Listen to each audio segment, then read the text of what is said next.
Welcome, fans and foes, viewers and haters. I'm your cinema simpleton because these days even Hollywood can't fool an idiot. Okay, I've been meaning to get a review for Batman Under the Red Hood out for a while now, and given the fact that it came out a bit of a while ago, not too long ago, but it's kind of, post.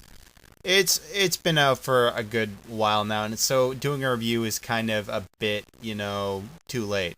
So I decided to go for a more recent addition to DC animated movies, collection, which is Superman Batman Apocalypse.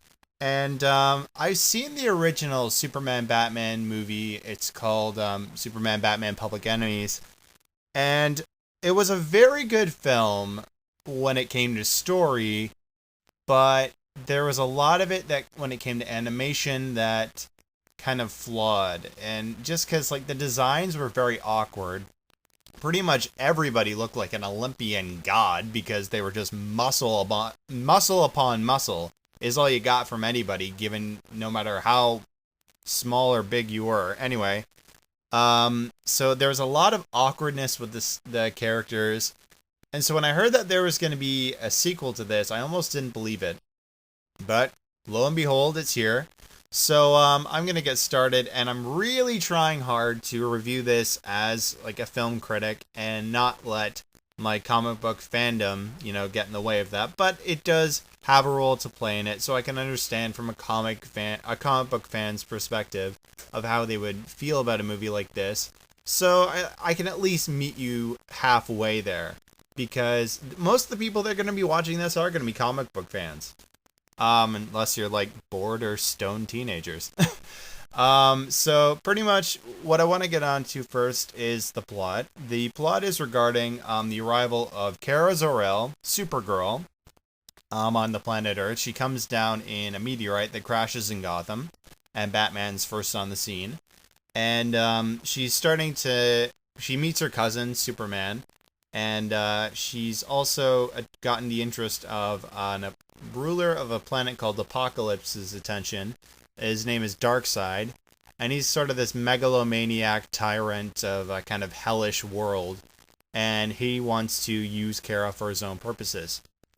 And it was a great concept when I first heard about it. When I saw the trailer, it still looked really good. It looked like they were gonna go with it in a way that was gonna be great for the fans and just the viewers in general to enjoy.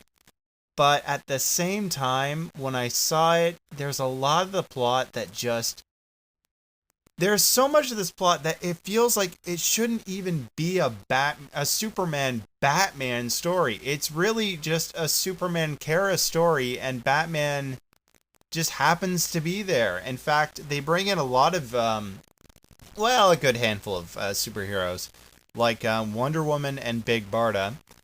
And Batman has, at least, because he's there almost from the beginning, he is there from the beginning, he at least feels a little bit more like he belongs there. Wonder Woman and Big Barda are just kind of there by convenience, and it kind of feels like, they could be replaced by almost anybody. So there was a lot there that just felt like it really didn't need to be a Batman-Superman movie. It was really more of a Superman and Supergirl story and Darkseid. I guess that's as far as it really goes. So kind of what goes on is as Kara is starting to get the feel of being on Earth now, because the last thing she remembers is Krypton. There's a lot there that you're kind of almost begging to see, and they don't really go that far into it. Kara, Clark is pretty much showing her how to become part of the human race, to fit in. Because she wants to fit in, is basically her goal of the whole movie. And all he really does is take her, shopping, and give her, a hot dog to eat. And I'm not kidding, that's as far as it goes. Now, from a lot of portrayals, and like I said, I'm going on portrayals of Superman here, not the comic book character. Based on the Superman movies, the animated Bruce Timm series, Justice League, Smallville, what I've been able to gain from the character of an understanding, that is is that he's a Boy Scout. He knows the rules of society and he follows them without question. But, you think it'd be a lot more responsible here because she's pretty much just, buying any outfit she wants, even if it looks like, scandalous as whatever. And she's just like, great, I'll take it, even though he clearly doesn't like it. And he doesn't really say anything. And he's got sort of a very loose leash on her when it comes to guiding how he thinks that she should be. And that's the thing that doesn't really make sense by the end, because when she's on Apocalypse and she's sort of under Darkseid's control, I'm not spoiling much for you because this is in the synopsis that you'll read online. She's really she's like, oh, you're controlling me, you're trying to make me like this, and I just want to be where I belong. And really, he's not that harsh of a person. In fact, I was surprised that Superman wasn't a lot more tougher, saying like, okay, this is who you need to be, this isn't acceptable, we're going home. Like, that's the kind of thing you would expect. And he does say that at the end, but he doesn't have that kind of feel to him when he's teaching her, when he takes her under his wing. And you're thinking, like, from a guy like Superman, what's a teenage girl gonna do? Go to school, get a driver's license, get a job, a lot of social responsibilities, and he doesn't bring them up. And that's another thing. There is a lot of stuff to this movie that either is not brought up at all, or is stuff that just is mentioned off screen. Like, for instance, when Kara is brainwashed, you're kind of wondering, oh my gosh, how did Darkseid do it? Well, they don't tell you. Superman just says later, like, something about hypnotists, or, like, wizards, and, like, drugs, and whatever comes up. And you're kind of like, okay, that's all the exposition you get, and it's kind of post-exposition is the thing. And there's stuff like that I thought that would really be able to make a lot of understanding with the Superman character that didn't really happen here. Such as, okay, Kara remembers Krypton.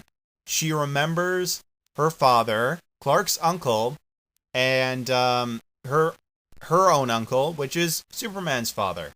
And Superman never asks questions like, what was Krypton like? What was my father like? What was my uncle like? He never asks those questions. And you'd think that a regular person would say, out of some personal interest, I would like to know more about my family and my culture because I don't remember them.